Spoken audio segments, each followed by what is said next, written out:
ನಾಳೆ ರಾಜ್ಯದಾದ್ಯಂತ ಹೋರಾಟಕ್ಕೆ ಕಾಂಗ್ರೆಸ್ ನಿರ್ಧಾರವನ್ನ ಮಾಡಲಾಗಿದೆ. ನಿನ್ನೆ ನಡೆದಂತ ಸಚಿವ ಸಂಪುಟ ಸಭೆಯಲ್ಲಿ ಚರ್ಚೆ ಆಗಿದೆ. ರಾಜಕೀಯಕ್ಕಾಗಿ ರಾಜ್ಯಪಾಲರನ್ನ ದುರುಪಯೋಗ ಮಾಡಿಕೊಳ್ತಾ ಇದ್ದಾರೆ. ರಾಜಕೀಯವಾಗಿ ಹಾಗೂ ಕಾನೂನಾತ್ಮಕ ಹೋರಾಟವನ್ನ ಮಾಡಬೇಕಾಗಿದೆ. ಬೆಂಗಳೂರಿನಲ್ಲಿ ಗೃಹ ಸಚಿವ ಡಾಕ್ಟರ್ ಜಿ ಪರಮೇಶ್ವರ್ ಈ ಸ್ಟೇಟ್ಮೆಂಟ್ ಅನ್ನು ಕೊಟ್ಟಿದ್ದಾರೆ. ನಮ್ಮ ಕ್ಯಾಡರ್ ನಾಯಕರ ಮೂಲಕ ಜಿಲ್ಲೆಗಳಲ್ಲಿ ಹೋರಾಟವನ್ನ ಮಾಡ್ತೀವಿ, ಶಾಂತಿಯುತವಾಗಿ ಹೋರಾಟವನ್ನ ಮಾಡುವಂತೆ ಕರೆ ನೀಡಿದ್ದೇವೆ. ತನಿಖೆ ಮಾಡೋಕೆ ಲೋಕಾಯುಕ್ತಗೆ ನೀಡಬೇಕು ಅಂತ ಪರಮೇಶ್ವರ್ ಇಲ್ಲಿ ಕೇಳಿಕೊಂಡಿದ್ದಾರೆ.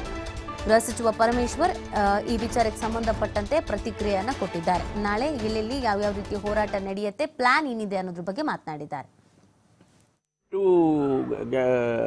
ರೇಪ್ ಅಂತ ಹೇಳ್ತಿದ್ದಾರೆ, ಬಟ್ ಇನ್ನೂ ಕನ್ಫರ್ಮ್ ಆಗಬೇಕು.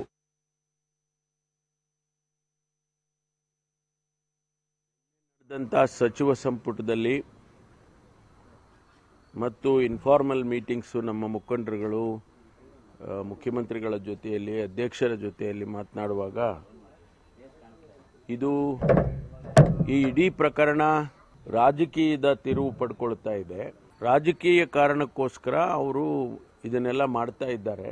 ಮಾನ್ಯ ರಾಜ್ಯಪಾಲರ ಕಚೇರಿಯನ್ನು ಕೂಡ ಒಂದು ರೀತಿಯಲ್ಲಿ ದುರುಪಯೋಗ ಮಾಡಿಕೊಳ್ತಾ ಇದ್ದಾರೆ. ಹಾಗಾಗಿ ನಾವು ಒಂದು ಕಾನೂನಿನ ಹೋರಾಟ ಮಾಡಬೇಕು, ಜೊತೆಗೆ ರಾಜಕೀಯವಾಗಿಯೂ ಕೂಡ ಹೋರಾಟ ಮಾಡಬೇಕು.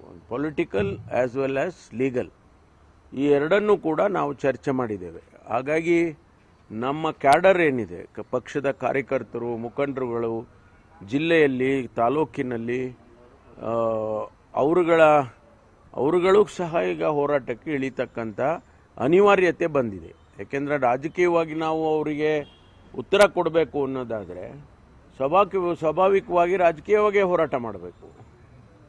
ಅದಕ್ಕಾಗಿ ನಮ್ಮ ಪಕ್ಷದ ಕಾರ್ಯಕರ್ತರಿಗೆ ಅಧ್ಯಕ್ಷರು ತಿಳಿಸಿದ್ದಾರೆ, ನೀವೆಲ್ಲರೂ ಕೂಡ ಹೋರಾಟ ಮಾಡಿ, ಶಾಂತಿಯಿಂದ ಹೋರಾಟ ಮಾಡಿ. ನಾವೇನು ಕಲ್ಲು ಹೊಡಿಬೇಕಾಗಿಲ್ಲ ಅಥವಾ ಬೇರೆ ಬೇರೆ ರೀತಿಯಲ್ಲಿ ಮಾಡಬೇಕಾದ ಅಗತ್ಯ ಇಲ್ಲ.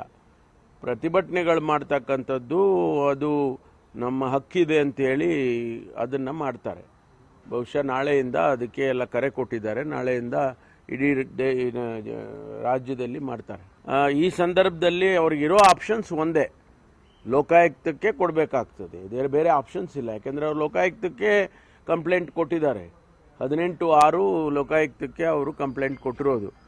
ಅದನ್ನು ಅವರು ಬ್ಯಾಕ್ಗ್ರೌಂಡಲ್ಲಿ ಅದನ್ನು ತಗೊಳ್ಬೋದು. ಮತ್ತು ಈಗಿನ ಸಂದರ್ಭಾನುಸಾರವಾಗಿ ಲೀಗಲಿ ಅವ್ರಿಗೆ ಅದೊಂದೇ ಆಪ್ಷನ್ಸ್ ಉಳಿದಿರೋದು. ತನಿಖೆ ಮಾಡೋದಕ್ಕೆ ಅವರೇನು ಅನುಮತಿ ಕೊಟ್ಟಿದ್ದಾರೆ.